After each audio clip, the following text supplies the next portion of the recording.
Yellow, yellow, yellow, yellow, yellow. It is Tuga Tuesdays back, baby. We are back, fully loaded in full force. There's no substitutes. There's no bench. Only the starting 11 tonight. Whole crew's here.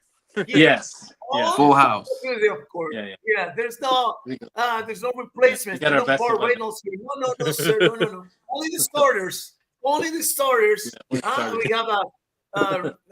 the Dragons are back here. I'm so happy to see my boy, Santos.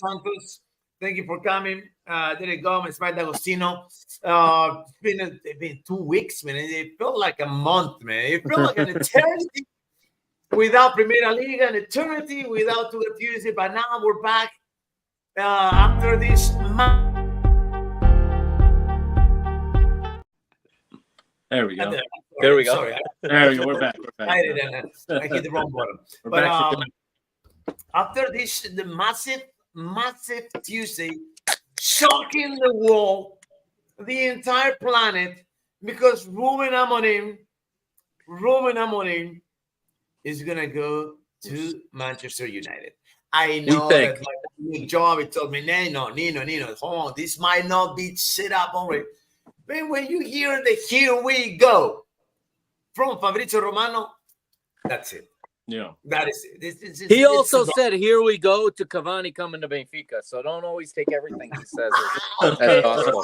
I like that. But so did Benfica, because they had the stage set up with his name on it and everything. He never showed up. So he never showed up. Oh my God! We go everywhere, to Boca Juniors, to anywhere. All right. We're back, guys. You know, what's it? Round 9, right? Round 9. Round 9 of the Primera Liga. Spectacular round in the Primera Liga. All the strikers on absolute fire, and of course, I'm gonna give the opening for my boy, for the Dragon, with Viserion, an absolute fucking sensational form. Mr. Ray Gomez, you have 30 seconds on your beloved Porto, and your Dragons are your Viserion. Wait, Derek, you're gonna go? Did you say Gomez? No. He said Rui Gomez. He was talking about the Dragons. The Dragons. I think Rui Gomez. About the Dragons. You said Rui Gomez. I was like, all right, Derek, take it from here, man. Yeah, this is what it's like. A nice 5-0 win is like, watching Sporting since Gyökeres came to Sporting. You know, it was nice. 4 goals in the first half. Like, it's been a while since we've seen that. Yeah, it was a great performance, man. This guy is, I don't know, Nino. I think we got a new Night King in Portugal. Oof. Oh, hey, yeah. This kid is tearing it up. He's in great form, and he's just hitting the. I can't even remember the last time that we had a striker that's so prolific, so aware, positions himself, and he's so young too. Even with the national team, I think he's 20 years old. Even with the Spanish national team, he had a hat trick in the first half with the under-21 team. He's just lighting it up everywhere he goes. It's absolutely great to see, and it's good to see us getting a win like that, getting some goals in the first half, putting the game away early.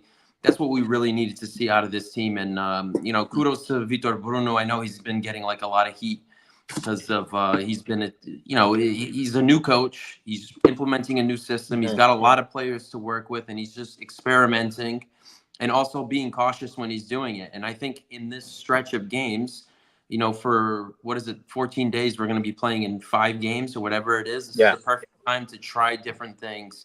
And we're getting some results in, and we're playing some pretty impressive football. It seems like everything's starting to come together. I'm not going to ride high on this win because it's just AVS, right? And it's just one game like this. I think there are some things that we have to improve on, but it's good to see him trying different things, even resting some of the starters, and just giving confidence in these young guys and these role players. And that's what it takes to go far in the Europa League, the Taça of the Liga now. It's all a different format, and then obviously competing for the title in the league. So all smiles around here. It's been a while. And I miss you guys.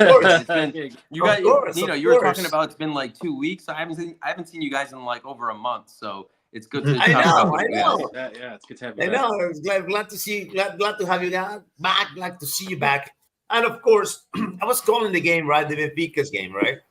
And back to Koglu again, spectacular, man. He is the Sultan of goal. I just named him. And I was doing the commentary, right? And I said this since I'm calling the league since 2019, I haven't seen anyone making that deep impact in the league as much as Artukoglu and Victor Gyökeres, right? I was saying those two. That was, of course, before the hat trick of Samu yesterday, right? And but then Christopher Acuna told me, Nino, are you really going to ignore Samu's impact in the league? And I was like, man, I kind of went quiet, right? Like, I mean, I was like, you know what? Let's see. I was gonna say, let's see what happens. And of course, boom, a hat trick from Samu Monodio, and I was like, all right, I want to issue a public apology to Samu Monodio because you are also one of the 3 impactful players in the Primera Liga. Mr. Benfica, brother, how you doing? Give me 30 seconds on your Eagles. They played a little better this week. They played a little better than they did on Wednesday, but Yeah. after Wednesday, there was a demand. It had to be almost perfect, and outside of a half-hour span there in the middle of the game where they let Huav come forward. They let Huav get into their game a little bit. Other than that, it was good. Of course, Arturkoglu is I can pronounce his name now. That's how well he's been playing. I actually have heard his name so much that I can pronounce it. Yeah. Really, the big 3 are just running away with this league. It's going to be. It may be decided just between us, like the games between us this year. It doesn't look like too many teams are going to take points off of the big 3 this year. I thought Huav were really bad in this game for as well as Benfica played. I thought Huav were really, really bad. But that's what happens when you sell your club to become a feeder for Nottingham Forest and for Olympiacos. That's what you get there. Yeah. True. Luis Ferrier no longer has the type of players to play his game, and he's trying to figure out what to do with this squad. So that's where we are right now. I think they coming into the season they had 14 new players. Yeah, it's some like it's so tough. Ridiculous. So tough on the manager. You know, start from ground zero is complicated, man. Yeah, It's absolutely. complicated for teams like Porto, like the Sporting. Just imagine Rio having to start all over again. Huh? Mr. Derek Gomez. Yeah. And a sad day for Sporting. Shocking news. Ruben is leaving, and but that's not the end, because the issue here is that at the end of December, I mean, winter transfer window, who else is gonna leave? But for now, the first one to leave this ship, this absolutely stunning ship, the most critical piece. Yeah, he's the most critical piece. He's even more important than Victor, in my opinion. I agree with you. Yeah, I mean, he said this, right? There's no other head coach in the league that has the freedom that I have here to do whatever I want. That was yesterday's press conference. You know, that was yesterday's press conference. I mean, yesterday morning, I found out Ten Hag got fired, and here we are Tuesday night talking about Ruben going to Manchester United. It just how quick it happened, how abrupt it happened. I think that's what's made it a little hard to sort of wrap my head around. Of course, yeah. How this is like a whirlwind, really. My God, look at this! Like, he shocked me. Look at Gomez. Usually, like we're in Portugal, we're used to the novels. I mean, look at the Ionides novel that we had just now. Yeah. That was a 6-month-long novel. This is 24 hours, and it's. I know. It looks. I know. A deal. That's my boy Mauricio Ruano commenting here, agreeing with Derek. He's the most important piece for Sporting, hands down. Yeah. Unbelievable. So everybody went back in business after this 2 weeks 2 week break. Champions League in the middle of the park. But Porto, I mean, if I gotta if I gotta summarize this round 9, I think that the big three send a message. The big three send a message to the entire league, telling them, okay, guys, this is between us. All right, that's the message that they sent on this round 9. Not having any mercy on their opponents, not leaving anything on the table. Okay, because every single piece, every single point, every single goal, every single card, cautions, red cards, substitutions, everything is going to count until the end of the season, because this the departure of Ruben, it just opened up. I mean, instantly. Instantly. All right, the chances for Benfica and Porto, it really is. their stocks went through the roof right now. They went to the roof right now. Okay, so now you feel that you really have a chance to snatch it from Sporting. You have a real chance now to snatch it from Sporting. Rui, how you feel about your Porto on this? I'm optimistic.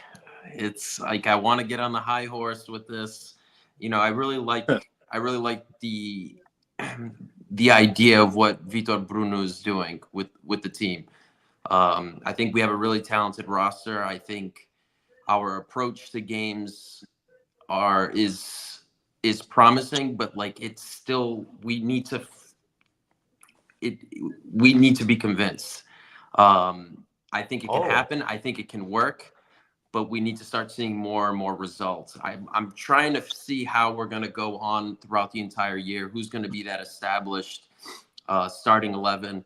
And I think that championship teams usually have that established starting 11. It's not always this mixing around week in and week out. It's okay in the beginning, especially when there's a bunch of competitions going on, but who's going to be the guys that are going to take you there that you can rely on week in and week out? So it's a work in progress. I think it can happen. I think we have the potential for it. And I think Vitor Bruno really could be the guy. I really admire what he's doing with this team. And I think he's being really smart about it with his decisions. So I'm feeling pretty good, but it's I don't know. I don't want to get ahead of it. I think Porto, do they have the best roster? Maybe not, but I think they have the potential to build a very good chemistry and probably be the best working team in Portugal. But we have to wait and see. But I think it can happen. Okay. All right. I see it. All right. Mikey, what do you think about your Benfica after the departure of Ruben? What are the chances now for Benfica? What do you think?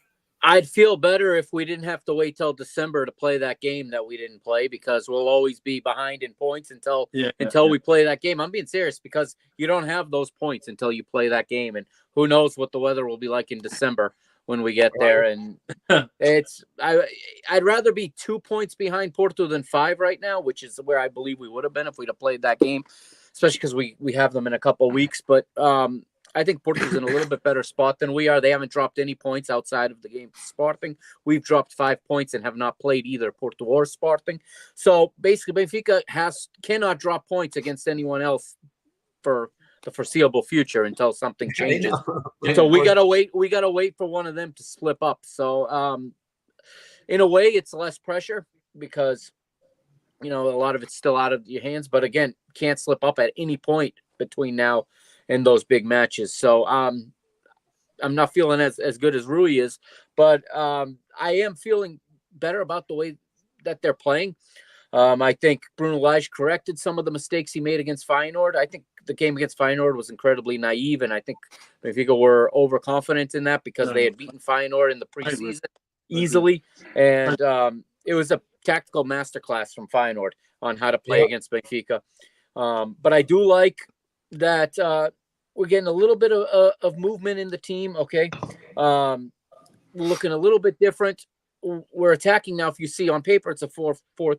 It's there's 4 in the back, but when we attack with 3. Carreras steps in and plays a back 3 with Otamendi and with Tomas, and then you have Ba going down one flank and Best going down the other. I think that in the Portuguese league, in the league, that's going to be better because it gives us more attacking options.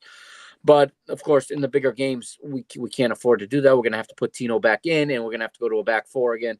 So we'll see what happens here. A lot of pressure on Pavlidis, and it got to the point where, if you noticed, after it was 2-0, it became let's get Pavlidis a goal, and that's why we stalled for a while, because both Otamendi and who was it in the second half had a golden chance to score, and they decided to pass to Pavlidis, who was covered.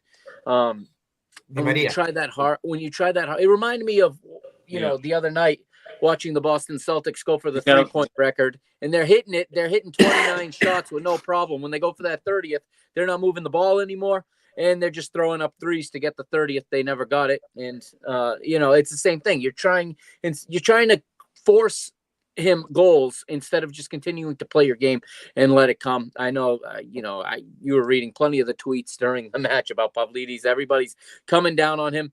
He's still doing a lot of things well, even though he's not getting service in front of goal, and he had more opportunities in this game. But part of why Artur Kuglu is scoring goals at will is because Pavlidis is hogging up the attention and opening that space. So as long as the team is scoring, I'm less worried about the striker getting the goals than other people are. All right. I like it. I was talking to yesterday with my friend. We're doing the Spanish podcast. He's a coach, right? And we were talking about Universitario de Deportes, my team, and saying that the strikers didn't score, even though the team won the game 3-0, and the strikers didn't score. All right, and he told me this, right? It's about the team. It's about the structure. But it doesn't. If you're worried that your strikers didn't score, you're not looking at the big picture, man. Yeah, you got to look at the big picture. I tend to see it that way too. Is to win the game and to score as many more goals on the opponent. That's your goal. All right. Who cares? Who cares who doesn't or who scores the goals? Right now, talking about scoring goals. The entire first half at the Alvalade, quiet, Mr. Derek Gomez, and then boom, 7 minutes into the second half, boom, open the gates, and boom. But still this winning again, still running perfect, still winning every single game, but they're not that dominant. Yeah, for another game. You got that feeling still, Derek? Yeah, I mean, to an extent. I honestly think that, and we dominated Famalicão, and to go there at that stadium and win 3-0, I think it's a hell of an achievement. Good result. That was I think their second loss of the season, and that was their first loss at home. I'm sorry. I said Alvalade. I'm sorry, man. I was looking at the other game. I'm sorry, the Nacional. Okay. I'm sorry. Yeah. Sorry, guys. Yeah. So, and we all know, and I mean, again, I haven't seen a lot of Famalicão, but I did see that first game against Benfica, where they were by far the better team. So I thought that this is going to be, this is a game that there'd be potential, for lost points. I mean, I look at going to Famalicão like going to Afonso Henriques. I mean, that's how difficult I thought the game was going to be. But in my opinion, it ended up being pretty easy. I was really surprised by how easily we won. We certainly could have scored in that first half. I thought we had scored in that first half, that the goal that was called off, and it was great to see Porte score again, even though it got called off for offside. Got a little confusing. How was offside? They were looking at Nuno Santos. Nuno Santos was onside, but when they kept on repeating the play, they kept on looking at that initial pass. Nuno Santos was onside. It was Potts that was offside on the touch pass by Jokic. But when they kept on reviewing the they were confusing me. It was going the game. What are you talking about? I think that's what led to the confusion. Yeah, I think that's what led to the confusion. But you always felt that Sporting was very close to scoring in the first half, and then once they scored that first goal in the second half, it was great to see Kenda score again. As he continues to really raise some eyebrows. But I was just really surprised by how it ended up being a pretty easy win, a very dominant win.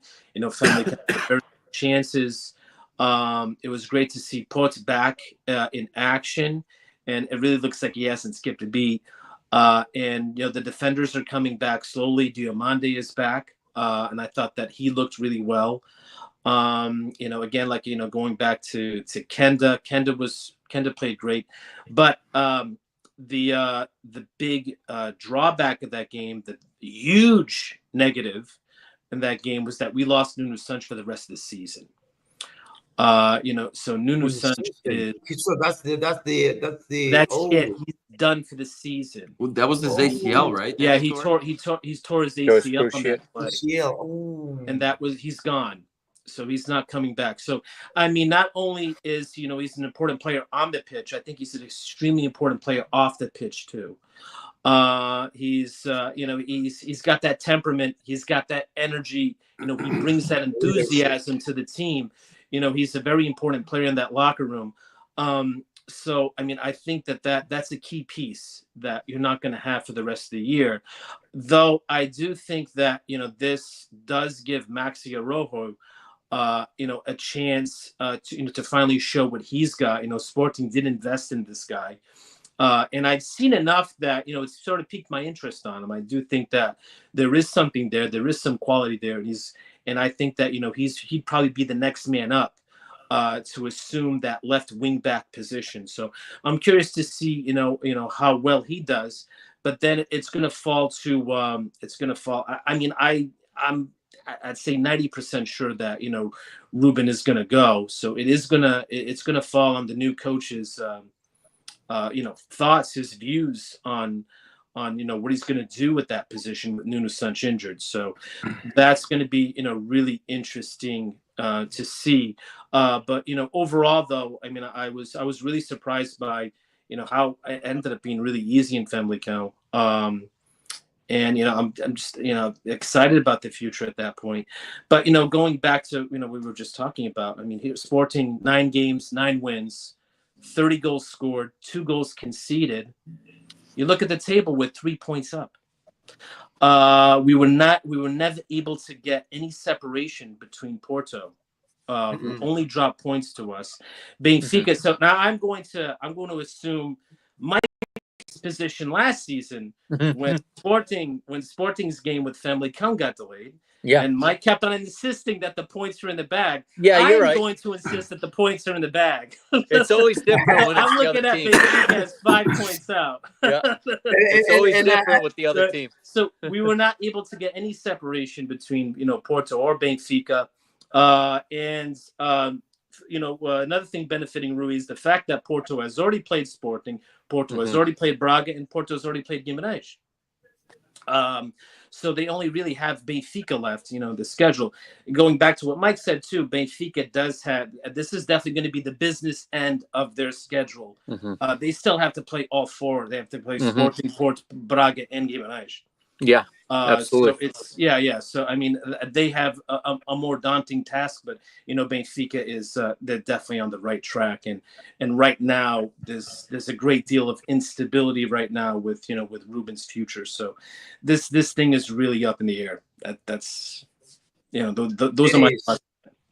And I call you out during the game. You heard me, right? You did, yes. I call you out during the game because Derek Gomez. You let me hear it, man. Yeah. I said it on there. Yeah, right? It wasn't pretty. Derek, you were wrong. You were wrong. And I read your message. Remember I said during the last 2, the streak dies tonight. And I really couldn't believe how easy it was, man. I'm being honest. I thought that was a really dangerous game, but it was. Sometimes it's the ones that come out of left field that you think you're going to win easily, and all of a sudden something strange happens. Yeah, those are the ones. I know. Yeah. I know. Now we're going with the Dragons now. Going with the Dragons, Mr. Rui, the goalie here. All right, Pepe. Not me. You've been harsh on Pepe for a long time, and now he's finally emerging again as the type of player that Porto needs to be the brains of the soccer operation in offense for Porto. Is that the case? Is that the return of the Pepe that we all fell in love here? Yeah, absolutely. And just to be fair, I've criticized his finishing from like inside of the box, and Okay. it's really No, bad. but you But also said that you were not sure if he was a winger or number 10 or yeah. Come on, come yeah, on. because it's like he's almost like Otavio. It's like we're trying to force him to be Otavio, like trying to Right. play different positions and everything. And uh, I feel like right now he's been playing more of it in his natural position, but I felt with so much talent that we have on this team that he was going to be forced to be playing right back or in the midfield or whatever it is, because he's just so versatile that we wouldn't really be seeing him playing in that natural position that he likes to be playing. But yeah, he's been absolutely dynamite this season since he's been back in the starting 11. And this is like the thing that I was talking about earlier, what I like and admire about Vitor Bruno. He's not afraid to sit out some of the key players and experiment others to give them an opportunity to build some sort of trust and everything. But since he's been integrated back into the starting lineup and getting repetitions nearly every single game, he's been that guy this year. He's been, not only is he's been distributing the ball, creating a lot of opportunities, and I think that's where he's been improving more, but he's bringing that same intensity, that hard working off the ball defensively and everything, and it benefits the attack even more. And just like what we've seen over the years, it's so good to see a player like that, because we don't have Otavio anymore, who was that Tasmanian devil that did everything, the dirty work, that was able to create, to distribute, do everything. We're starting to see a little bit of that. He's not on the same level of as him, but he's a pretty damn good replacement, and I think he's going to be a key piece for this year if we're going to go really far in the league. And I'm really liking what I'm seeing. He's really getting involved on both ends of the field, and he's starting to add up on the stat sheet too, getting some assists and whatever. And he scored a few goals too, so that's always good, because he's always struggled to bury the easy ones. So he's been great. He's going to be a vital piece for this team, and I can see him sticking around the Portuguese league for quite some time. He's already like 28 years old, so like that time where teams are going to invest in him, I think that that window kind of closed for him. So I think he's going to be a guy that's going to stick around for a while and be a leader of this team. And well, in the other case, he's not that old. He's 25, one of the best left backs in the nation. You got it. You sign him. You got it playing for your team. So we solved the issue of the left back position. That was a mess. It was a mess for Porto for a long time, and now you finally find the replacement.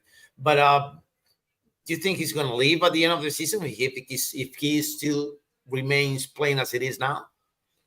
You're talking about Francisco Mora. Oh, Francisco Mora, yeah. Yeah, no, I think he's been doing great, and I've been obviously really critical of the left back position, and it's just a breath of fresh air to finally have someone that's a relief that's able to get the ball forward, make the simple passes, and defend well at the same time. I think he's really collected himself. I'm surprised how fast he's been able to he fit right in. Yeah, he like fit in right off the get-go. I mean, he arrived pretty late in the summer transfer window, and he's just been gelling perfectly with this team. And it's like you have that trust again at left back. It's like when he receives the ball, it's not going to be, you're not going to get into that panic mode. Like, all right, what's he going to do? Is he going to make the right decision? Is he going to give the ball away? Is he going to dribble out of bounds? But, it seems like he's doing everything right. And, the system that Vitor Bruno has implemented is really complementing his style of play, and it's working well for everyone around. So, these are the things, these players that are performing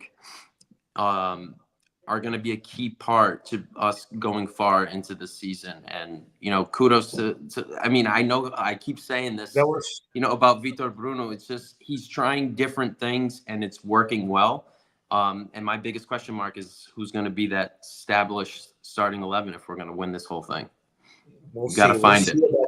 We'll see about that. We're going to go also that now that we're talking actually on the left back position, we're going to talk about that with Mike here on his Eagles. But before we go in there, and I read this comment from Mauricio, best part was another clean sheet versus Famalicão. Yes, and they back, great return, and Israel continues good goalkeeping play. Nuno going down hurts offensively, and his swagger that he brings will be missed. Talking about left back position, I was going over the personnel they have on left as a left winger for Benfica. All right, so you have what's his kid's name? Roleser. You got Roleser. You got this is Amdouni. I always call him Siki, so I always forget his last name. I just call him Zeki. Why playing the two left backs, two natural left backs instead of if I have a natural winger, why would I put a left back and instead of the wingers that I have? They're so talented, so fast. I mean, because they go to the three in the back. That's why. It's to create that three. It really comes out of Ba's inability to build out of the back. Ba has to be running forward. When you play the outlet pass to him, the press, as you saw, Feyenoord crushed him on the press. They pinched him. He couldn't pass his way out. You go to the back three with Tomás slides right, Otamendi central, or Antonio, whoever's there, and Carreira slides in. Best is the best crosser of the ball in the team. He delivers the best set pieces. He delivers the best crosses, and I think that's the solution right now. He's inserted him in, and he also adds defensive cover that an Amdouni doesn't in bigger games like in the Champions League. I think he's been working this slowly. We've seen it in 10 and 15-minute increments in previous games, and I think he was slowly working it because I think this is what they're going to play going forward once all the pieces are there. Against the especially we have a week coming up in like 2 weeks where we got Bayern Munich on Wednesday and Porto on Saturday, or Porto on Sunday. So it's going to be and I think you're going to have to protect that part of the pitch, and I think that's why he's playing with those two. Zeki is not a 90-minute player right now. I don't know if he's going to be or not. I don't know how well he tracks back. I don't know how well he does some of the other things that position calls for. Allows him to move Artur Koglu further up too and move him more centrally, and to get into that more inside channel, and that's what's getting him on the end of these balls to put him in the back of the net. Also, again, we don't know how much Di Maria is going to play at some point, and it looks like Elijah's more willing to sub him off than Roger Schmidt was, because he's not going 90 anymore. He's going 60 or 70, depending on the game. That's all you need. That's all you need for him. Yeah, and I think that's the thought process, is because I don't know how many assists that Best has already got. He got 2 goals in the cup game 2 weeks ago. I know it was at Pavidine, but he got the 2 goals, and then he got the assist in the Champions League game. So I think that's why it's production that he's bringing in, and he can go both ways. He's got the lungs to go up and down the pitch, and it allows Benfica to defend in a line of 5 when necessary, because then he just takes that left back spot. Carreira slides in, and again, going to Munich in a couple of weeks, we got to defend with 5. So I think Elijah's planning some games ahead, and he's preparing this phase up to the next international break. I think this is what we're going to see for the next couple of weeks. And then in the international break, we'll probably reevaluate and see where players' fitnesses are at and what the schedule looks like coming out of that break, and maybe make some changes then. But I have a feeling that this is going to be what it looks like for the next 3 or 4 weeks, whatever we have until the November international break. Absolutely.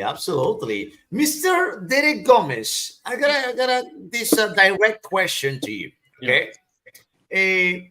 When probably the best center mid of the tournament last season lose his job. I'm talking about Morty Hillman losing his spot to Danny Braganza. How did this happen?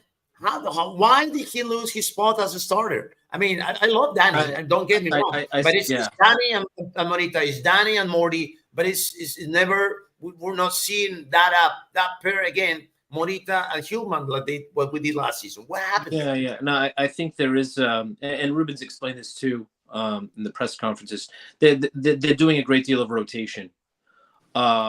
So because he's looking at that midfield position, and he keeps on talking about how it's a good headache to have, so to speak. You have three guys who are three starters. Hidimasa, Morita, Braganza. Especially, I mean, you can't deny how and well. They played together at one point, right? The three, I think, at one point in the game. I don't know. They're not there. What he'll do is, because he always stays true to the 3-4-3. What he'll do is he will take a winger out and place, mostly it's either Danny or Hidimasa up front. Yeah. And his logic there is because Hidimasa and Braganza are great passers that they'll try to sort of just combine 1-2 to getting into channels and making those quick combinations to get into the box. Because if you watch Sporting play, Sporting's not really much of a team. They're not that team that goes out wide and makes these crosses into the box. They're usually trying to find a way to pass their way into these dangerous spots. Mm-hmm. They're not a team that's looking. You don't really see Victor go up there, and go up there to try to score like these headers. It's always these passes. They're trying to weave their way in. Going down to the byline, making these cutback passes. You see a lot of Sporting goals come that way. So I think that's the logic there. But I mean, right now, Braganza's in fantastic form at the beginning of the season. I love him. He's scoring goals. So so Ruben feels that the guy needs to play. He deserves to play. So that's why he's getting more opportunities. But I wouldn't say that that there's a definite starting two there. There's a lot of rotation that goes on there. I mean, today against Nacional, Morton actually scored. He scored the first goal. I saw that in the second half. So I wouldn't say that there's anything written in stone. That this is it Hidimasa plus Danny? Is it Ullman plus Hidimasa? Is it Braganza plus Morton? There's constant variation there, and I think that's a good thing. Because we are playing so many games, and we have a really chaotic schedule coming up. We got to play Estrela on Friday, and of course, our friend Pep Guardiola visits us next Tuesday. Mm-hmm. And when Pep comes to the Alvalade, he likes to score 5 goals. So, so I think that's a good thing to have. But I mean, right now, everything's up in the air, because what are going to be the ideas of the new coach? So we'll see. It does look like it will be João Pereira, which I think is very interesting. So we'll see. I know that what they were doing with, João Pereira is essentially he's been groomed to be the successor. Mm-hmm.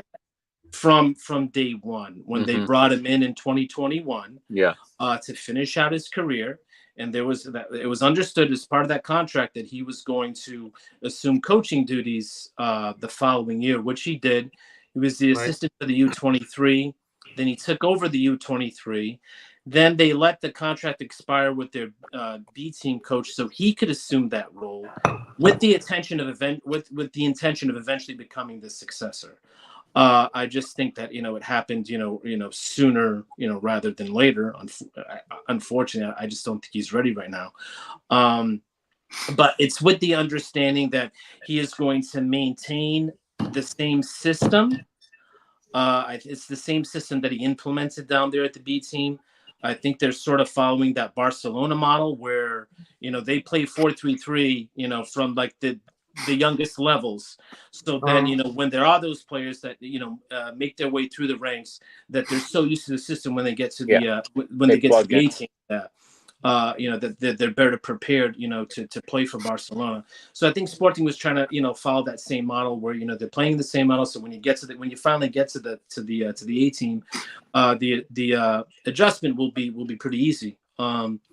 So I'm assuming he's going to maintain that same system. But it'd be really interesting. Is he going to go with a fixed, 2-man, or is he going to continue what Ruben did, where there's sort of this, this rotation going on in the middle of the pitch right now? But everything's up in the air. There are a lot of unknowns, so we'll find out shortly. Though I did hear that. Look at this guy. He's so sad, man. Yeah, you want to drink, man? You want a beer, man? Yeah, I know. You gotta look at it this Let's get him a beer, man. I started following this team in 1990. I have been waiting for us to get to this level. And this is the year 2024, and they finally got to this level where I'm like, wow, we're finally going toe to toe with Benfica and Porto. And, now that's in jeopardy. Oh my God. But the one thing I will say is that, having Ruben there for 4 years, I think that he has brought a level of stability to Sporting. Mm-hmm. So I think that right now they are in a better position to try to compete with Benfica and Porto. But I mean, you just have to see how this thing's going to gel and how this thing's going to pan out. It could turn out well, but it could also turn out bad. We'll see, man. Have faith, man. Believe. Believe, brother. Yeah. Believe, man. Your team. You got a fantastic team, man. You got a fantastic team, man. So just believe, man. All right, Mr. Dragon. So I know it was obvious, right? I know it was obvious. I know that but you got in those games you got to put 5. You're gonna score 5. You're gonna score 6, whatever. Okay, but I'm checking the stats, right? And it's 7 shots on target, and you put 5 in. The conversion rate is just ridiculous. I'm not saying that you're gonna repeat this anytime soon, but maybe because you would love that to happen with Estrella, right, Rui? You laugh. Yeah. I mean, we've been waiting to see this. I mean, this kind of like efficiency. I feel that we're capitalizing on our opportunities more this year than we have in the last, I want to say, couple of seasons. And I mean, how many times did I say this last year, where like we always had to go down to the wire with teams that we should have blew out of the water. We never got those early goals. It's these blown opportunities. It's the dumb mistakes that lead to goal where it would set us back. I feel like this year it's much different. I think we're being much more efficient on our opportunities, and I'm surprised that even without Pep back there, not having the leadership, the experience, and everything. Defensively, I feel like we're pretty solid and pretty stable and responsible back there, not making dumb decisions on the ball. And I forgot how many goals we only let up this year. I think it was just 4 or 5, and just the amount of games. What is it? Week 9. So I mean, we're being efficient. We're being organized and responsible with the ball, and I think that's just.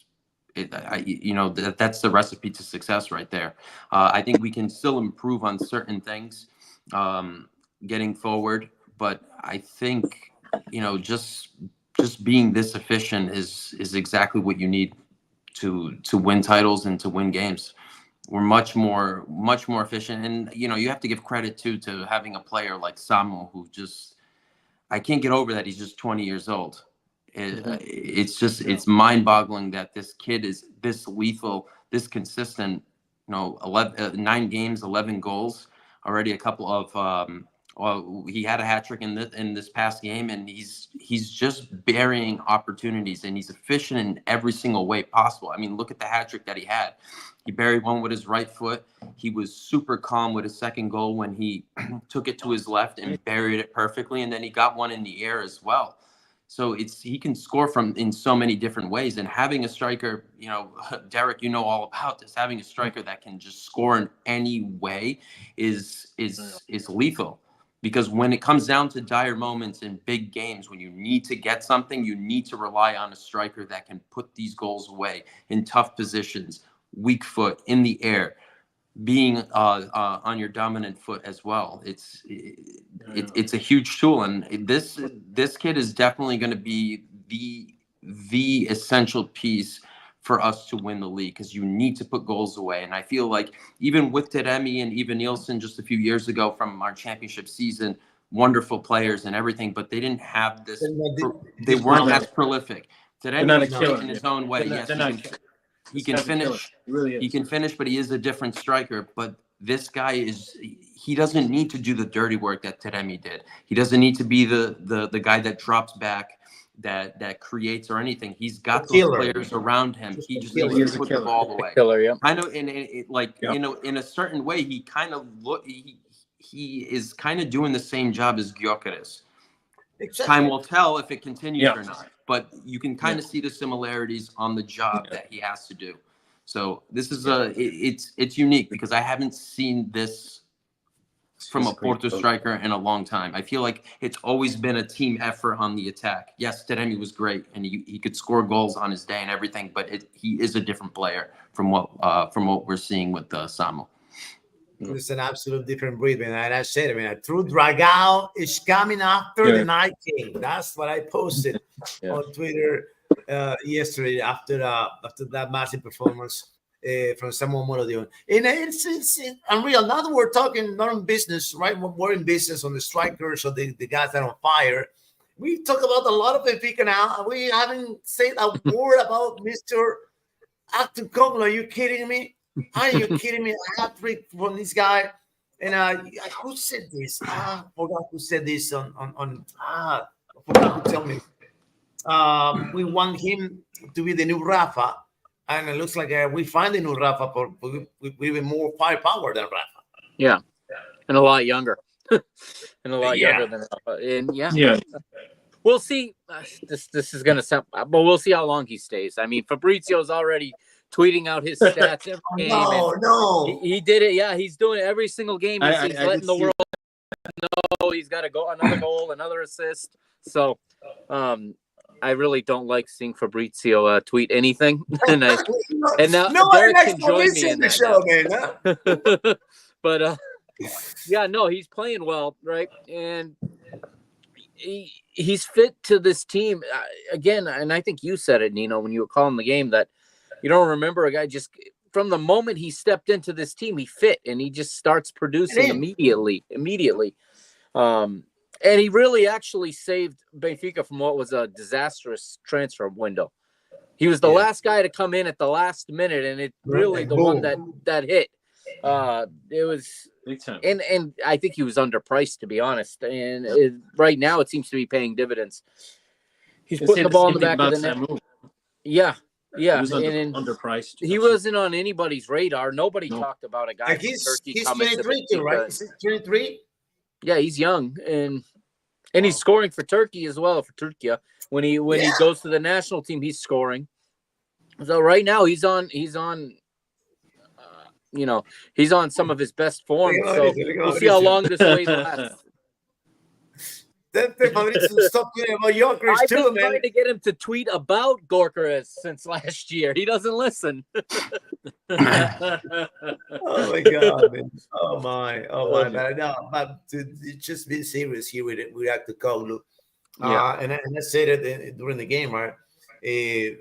One of the most impactful players that came into the league since I'm calling the league. I don't recall any other player that came to the league and boom, being an immediate success. Nothing like that. Nothing like that. I mean, it is, and it's a tremendous business that you did, guys. With all three teams have that guy right now. It is quite. I don't remember this. I haven't seen that in a while. I don't remember. I don't think that since I'm calling the league, I don't remember all three teams having that firepower at the same time. And Nino, when you said it was like his fourth or fifth goal, I said, how is that only his fourth? And I went to look, it's only his fourth game. It's only his fourth league game. I didn't even realize he's only played 4 league games. Yeah. And because he's been playing in the Champions League as well and scored, he's the only player, I believe, that scored in all 3 for Champions League games so far. And I saw that stat that he's the only player in the entire Champions League scoring all 3 games. So you add those, it feels like he's been here longer. So Hey, hold on a second. I got him listed as a 26 year. Is this right? I don't think it's He right, might man. be. He might be 26. I'm not sure. Right? Can you double check? Because I got it. Let's see what I got here. I remember him playing. I remember him playing for the national team, or seeing him play for Turkey years ago. Mm-hmm. I mean, when he came to Benfica, I was already aware of him. Yeah, he could be a little older. Yeah, I thought he was 23, 24. no, he's a little older. Yeah, 26, no? Is that? But is he always squad. caught my eye though. Watching Which is Turkey, the good thing about him. Yeah, he's 26, which maybe will not make teams want to come in. It's a good thing. That's the positive side. If he's 26, All right, it's a good all age right, to have somebody. But I could be wrong. Yeah, 26 going 27 next year. I don't think he's going to go to a Premier League. He's not going. That's half the battle right there. I actually think that's who our clubs should be looking for, is these kinds of players that are. I know they want the money, but you got to have some guys that you can put the team on their back and let them carry, instead of just buying all kids so that you can resell them. And sell them. Yeah. Oh my! So I don't want to. I'm not gonna go hard on my buddy Derek Gomez. I'm gonna ask you something positive. So, all right, tell me how you feel about your Portugal, man. Portugal's back in full force. They rested him today. Yeah, they rested him. I thought you saw Porto get back into. He's close to getting back into like top form. I was impressed with the minutes that he had over with Famalicão. I thought it was really positive. He was getting involved again. He makes Sporting a better team. They rested him today. They're trying to ease him back because they know that the schedule is going to be hard. Starting Friday when we play Estrela, then you got City, and then you got Braga. So they're keeping an eye on his minutes. But I mean, obviously, having him back is, it's huge, especially now with Nuno being gone, for the rest of the season. So he always adds, a different dimension to Sporting's attack. Whether it be his ability to set up a goal, his eye for goal. I think he has a tremendous shot. And what's really good about his shot is it doesn't really need much preparation. It's very quick.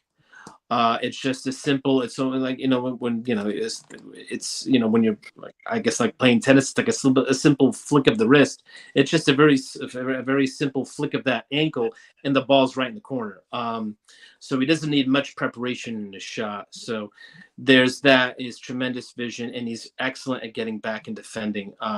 So I think he was Ruben's favorite player.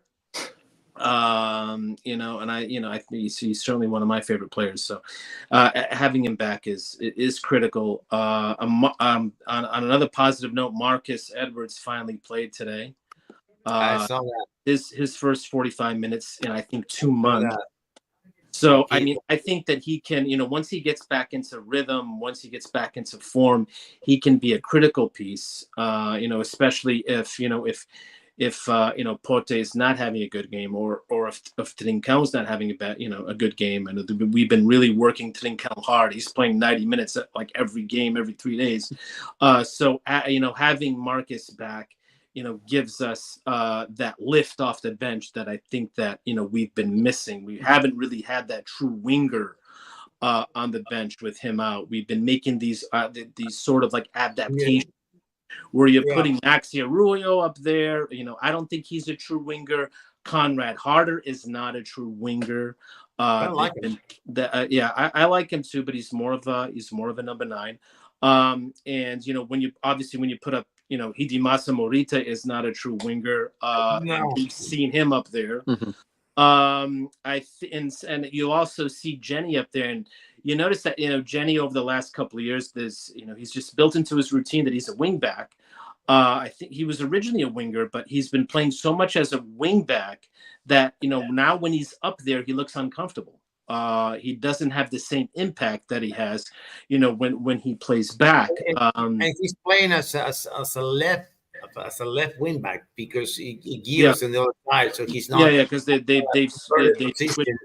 Yeah, so Giovanni. He's more aggressive. I think he's more aggressive wing as a right back than a left back. Yeah, because he's able to deflect in with his left, and he causes all sorts of problems when he comes in. But they prefer to play Kenda out on the right, so he's been playing a lot on the left. And with Nuno out for the rest of the season, you're probably going to see him a lot more over there too. Oh heck yeah, heck yeah! You know what? What Ruben said about Pochi prior to this game. He said he was happy to have him back, and of course he said, I'm gonna use him. I'm not gonna tell you that I'm gonna start him, or he's gonna play 30 minutes or 60 minutes, right? But he said this, that we're better with him on the team, and for one of the main reasons is this one, that he's the roadblock destroyer. Okay, he's the one who breaks the blocks best for us. And on top of that, you have the other one who's the second best for me. That's Marcus Edwards. So when you have these tight games, you got these 4, 6, 7, 8 people back. You need Pochi, and you have Pochi. You got Pochi and Marcus Edwards are both. They're somewhat similar. They're low to the ground, and they're able to. They're excellent in 1v1. And they're excellent working in tight spaces. So when you are playing with these, a back line of 6, which we're starting to see a lot more of now, and you need that moment of inspiration. Those are 2 players that are critical. That can be critical to that. So yeah, that it's great having him back. But like I said, it's right now. There's a great deal of the unknown right now.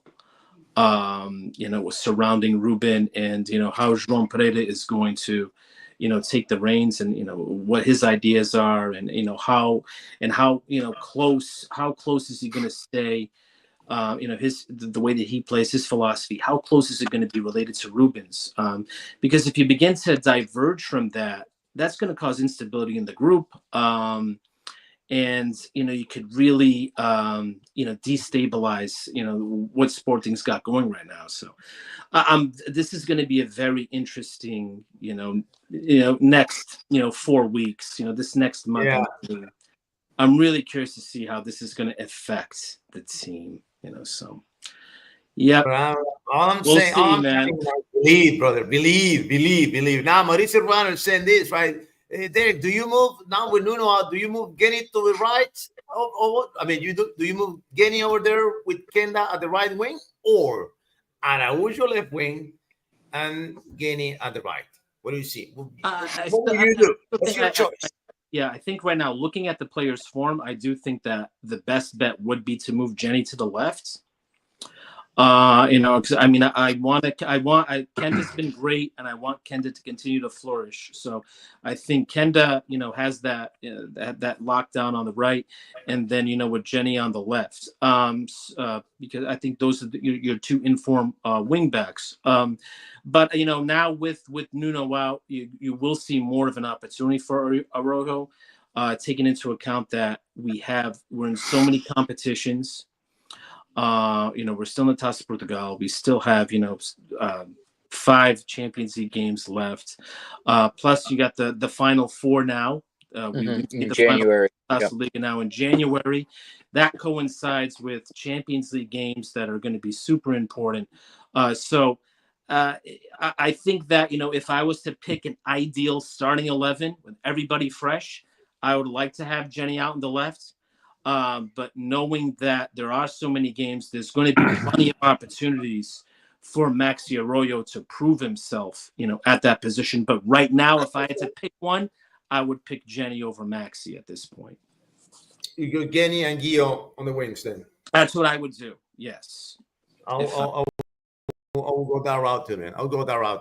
Mr. Mikey, Mr. D'Agostino, it is time now for the predictions. It is time now. I'm ready. You got it up, buddy, because I want to mess it up, right? I'm going to mess it up. I'm going to miss games. I'm going to eat some from Friday and some from Monday. Let's get it on, baby. What's the first game? Friday, Sporting Estrela Amadora at Alvalade. 5-0. 5-0. There you go. A hat trick from Jokic. That's it. I said it. Mr. Gomez, what do you say? I'm gonna go 3-1. 3-1. All right. 3-1. Rui? Yeah, I was gonna do the same thing. 3-1. 3-1, Mikey? I'm going to keep going 3-0. I say 3-0 every week with them, and most of the times it's 3-0. So All right. It was just 3-0. Yeah, What's next? What's next? What's the next game? Rio Ave Casapia, Saturday, early one. Yikes. They're both terrible. They're both 1-1. 1-1. Yeah, Say absolutely. 1-1. Absolutely. Gomez? 1-1. Rui? Let's go 2-1 Casapia. 2-1 Casapia. All right. All right. On the road. Yeah. I'll say 0-0 with the wind. It could quite. That's it. Yeah, it could quite. Oh, my. What's next? What's the next game? Farense Benfica, Saturday. At the Algarve Stadium, at the Stadio Algarve. Algarve, yes, you told me Yes, that. because this year for Farense is playing the big teams in the big stadium. They're trying to get some extra money. Extra dough. Yeah. Can't blame him. Can't blame him. 3-1. 3-1 this one. Farense is scoring one from Rafita. Rafita Barbosa is going to score one. All right. Derek Gomes. I'm gonna go 3-0. 3-0. Yeah, 3-0. Rui, Yeah, 3-0 for me. no goals from Farense. Mr. Benfica. 2-0. No goals. Benfica, I'm the only one who has faith on Farense's goal. All right. We'll see. All right. Next. Gil Vicente Boavista. Okay. But Gilistas. Boom, baby. That's Yeah. I want to say the Gilistas concedes goals. It's going to be a lot of goals on this one. I want to say 3-2 on that one. 3-2 Gil Vicente. A little bit of drama there. Huh? Derek Gomez. I'm gonna go 3-1 Gil Vicente. Rui. 2-1 Gil Vicente. 2-1 the Gilistas. Mr. Benfica. 2-0 Gil Vicente. 2-0 Gil Vicente. Everyone with the Gilistas. Yeah. What's next? Okay, AVS Football SAD versus Famalicão, Sunday morning. Damn. Adames? Yeah. Ah. Fama. 2-1. Fama 2-1. Derek? 1-1. Rui?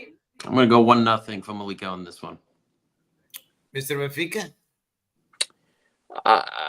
I'll say 2-0 Famalicão. 2-0 Fama. All right. What's next? What's the next one? Aroca Braga. Ooh. New coach. Who goes doesn't lose, right? 1-1. No, 2-2. 2 goals. 2-2. Mr. Gomez. Vasco Seabra is back. The coachy carousel.